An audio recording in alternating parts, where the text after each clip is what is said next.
What is going on, YouTubeverse? John Stanek from Johnny Radio here, bringing you another Top 5 on this glorious Top 5 Friday. So excited to be talking to you about my Top 5 albums of 1992. We're going through the 90s this year, so buckle up, man, because it's going to be a fun ride, and this is going to be a tough one because there was a lot of great records this year, but I think I've whittled it down. Let's get right to it. At number 5...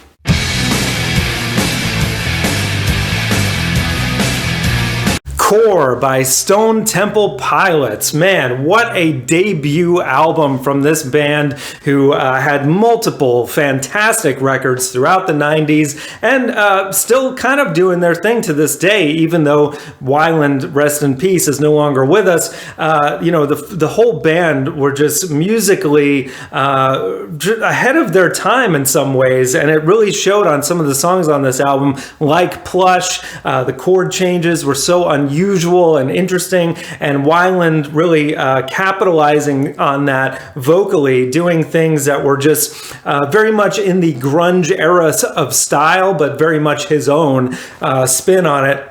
Songs like Creep, one of the greatest ballads of the 90s, are just really cool and dark. One of the best creeps of the 90s. There were multiple. And then you had songs like rockers like Wicked Garden and Sex Type Thing. Really, there's not a weak track on here, and I can't believe it's only my number 5. So now at number 4...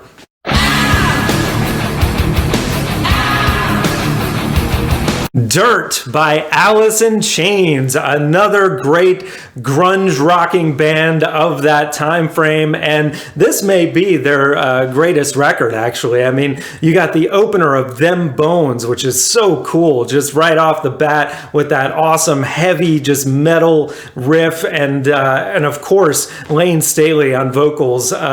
Nobody could match that guy. I mean, the stuff that he did was incredible on songs like Wood, the album closer, one of their best tracks. You had Rooster on here. You had Damn That River, another great rocker. Down in a Hole. I mean, so it almost reads like a greatest hits album for them, and that's only at my number 4. So now at number 3...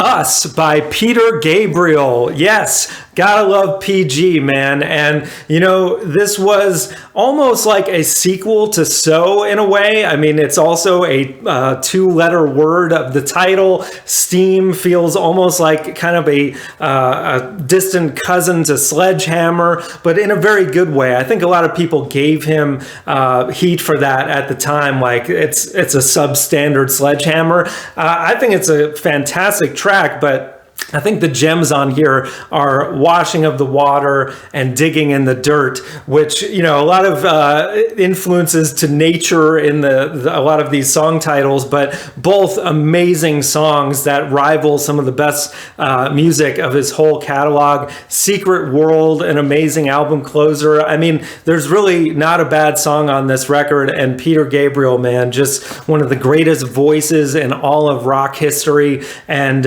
really just one of the founders of alternative music, and this was showing that he was still just really at the top of his game here when grunge was starting to take over the airwaves. PG was like, hey, I'm still here and still doing my thing to the fullest. So that's my number 3. Now at number 2...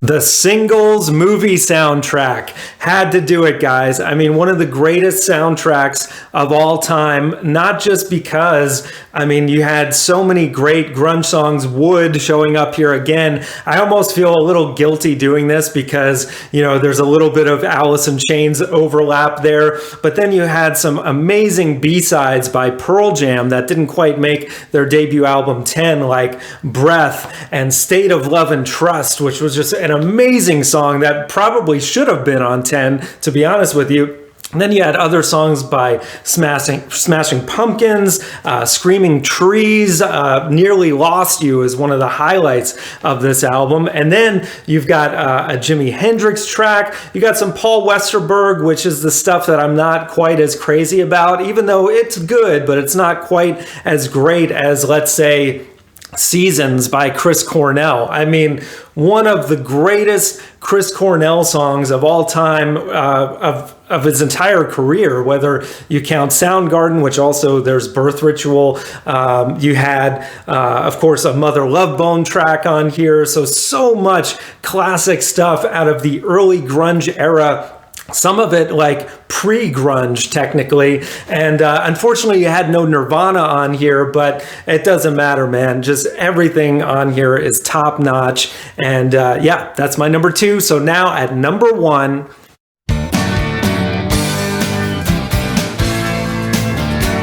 Automatic for the People by REM. Had to be this one, man. I mean, I've gone back to this album so many times, and it's like a warm blanket, you know, songs like Everybody Hurts and Drive, and they just, especially Everybody Hurts has, I've talked about this before, kind of like a healing property to it. It's like, there's so much empathy in this song, not just in the lyrics, but in Stipe's performance, that makes you feel it, and makes you feel like, you know, it's okay to hurt sometimes. We're all human. And that feel, that whole vibe musically continues throughout the album, whether it's a hit like Man on the Moon or a just beautiful gem like Night Swimming.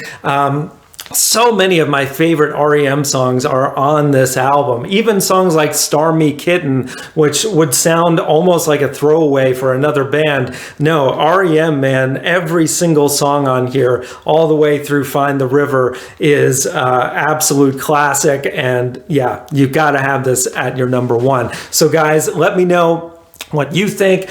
Give me your top 5 in the comments below. If you're so bold, leave me a top 10. So much great music in the early 90s, man. I mean, it was hard to leave some other things out, but these were my personal favorites. So guys, we got top 5s every Friday, album reviews, top hundreds, and so much more. Thank you for watching, and as always, Viva La Vinyl. So guys, thanks so much for watching. Please like, subscribe, and be sure to ring the bell for notifications so you can always see great quality content like you're seeing on the screen right now. Thank you so much for supporting Johnny Radio, and I'll see you soon.